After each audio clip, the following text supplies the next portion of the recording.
James Calder returned to the prairie at an age when most men no longer returned anywhere at all.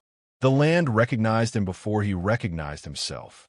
The wind shifted the same way it had decades ago, bending the tall grass in slow, deliberate waves. The horizon stretched endlessly, indifferent and vast, as if it had been waiting, not patiently, but inevitably. James felt it in his bones before his eyes confirmed it. Nothing here had changed, and everything had. He guided his horse forward at a measured pace. The animal was young, restless, unaware of the weight the land carried. James envied that. Every mile they crossed pressed old memories closer to the surface, memories he had buried beneath years of distance, cities, and deliberate forgetting. The ranch appeared just before dusk. Once it had been the heart of something alive, voices, movement, purpose. Now it stood slumped under the sky like a man who had given up the argument with time. The main house leaned slightly to the east. The barn roof had partially collapsed.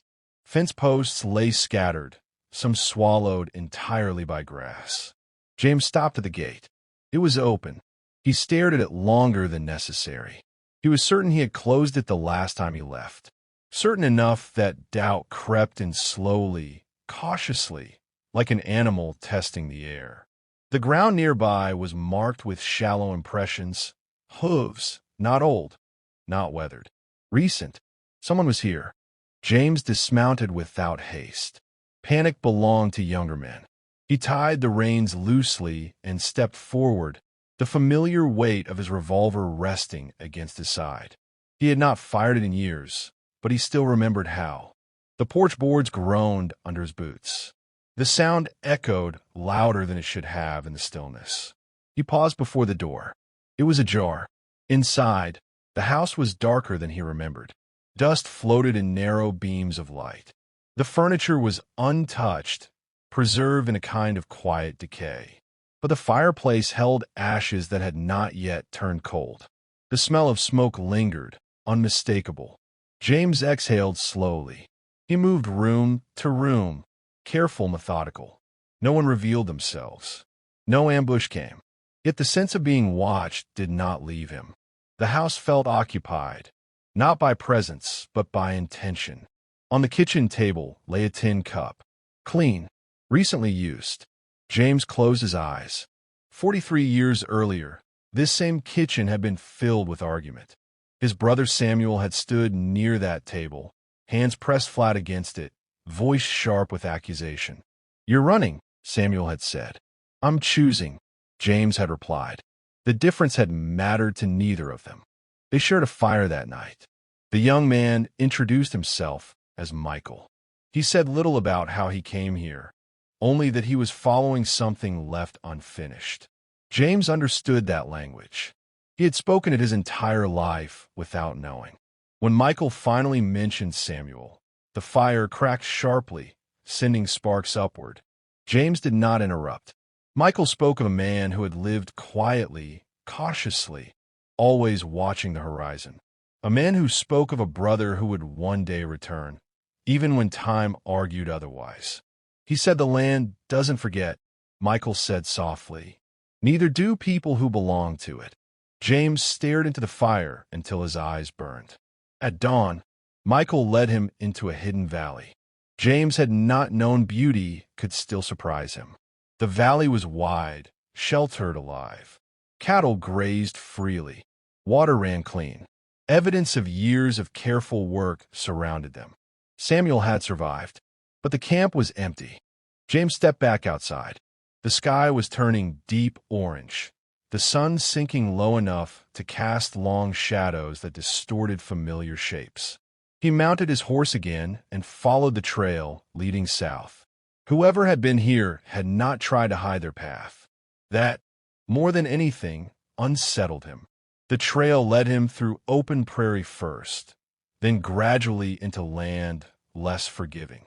The grass grew taller, the soil darker. Trees appeared in uneven clusters, their silhouettes twisted by years of harsh wind. People avoided this area, not because of danger exactly, but because things tended to end here, stories, lives, certainty. James made camp near a shallow river as night fell. He built a small fire, no larger than necessary. The stars emerged one by one, sharp and distant. Coyotes cried somewhere far off, their voices rising and falling like a warning wrapped in ritual. Sleep came slowly. When it did, it brought memories with it. He dreamed of cattle running, hooves pounding the earth, dust choking the air. He dreamed of Samuel riding ahead, laughing, fearless. He dreamed of the storm that separated them, the rain, the shouting, the moment James turned away instead of turning back. He woke before dawn. The fire had burned low. The river moved quietly, indifferent. James packed quickly and continued south. The trail was fresher now. He was gaining on whoever he followed. By mid-morning, he saw him. A rider stood on a ridge ahead, silhouetted against the pale sky. Young, lean, still enough to be deliberate. The horse beneath him shifted nervously. They watched each other for a long moment. James raised a hand, palm open. The rider hesitated, then mirrored the gesture. They met in the open, neither circling, neither retreating. "You're on private land," the young man said. "So were you." James replied calmly. The young man studied him. His eyes lingered too long, as if measuring something beyond appearance. "You James Calder?" The name sounded strange, spoken aloud, after so many years. "I am." The young man swallowed. "Then I guess you were always going to find this place." James did not sleep that night. The valley was quiet in a way that felt deliberate, as if the land itself were listening. The cattle moved slowly through the grass, their presence grounding, real. This was not a dream, not a story Samuel had invented to survive isolation. It was proof of endurance, of stubborn hope. Michael slept near the fire, his hat pulled low over his eyes. James watched him for a long time. The boy had Samuel's posture, the same tension in the shoulders, the same habit of staring at the horizon as if expecting it to answer back. At first light, they began repairing the camp, not because it needed to be perfect, but because work gave shape to silence. By midday, the wind changed. James noticed it immediately. Riders, more than before. They found the grave near a stand of trees. Simple, unmarked except for a stone Samuel had carved himself. Nearby, buried beneath layers of soil and memory, was a chest. Inside were journals. James read until his hands trembled. Samuel had waited. For him, as the sun lowered, riders appeared at the edge of the valley, men drawn by rumor and greed. James stepped forward without hesitation, placing himself between them and Michael. His voice did not rise. It did not need to. Some men carry authority not because they demand it, but because the land itself seems to stand with them. The riders left. That night, James sat alone beneath the stars, the journals beside him, the past finally laid bare. For the first time in decades, the weight on his chest loosened. The land had not forgiven him, but it had allowed him to return. They prepared without panic. Rifles were cleaned. Horses were saddled.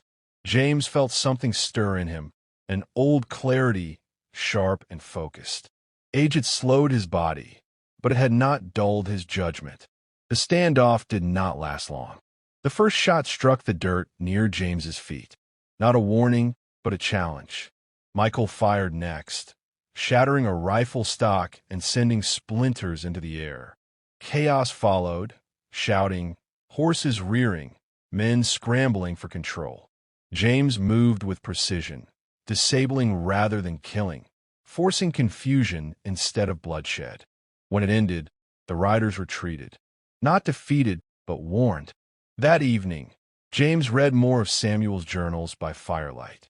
They told a story not of escape, but of rebuilding. Samuel had chosen isolation not out of fear, but to protect something fragile. He had believed James would return once the anger cooled.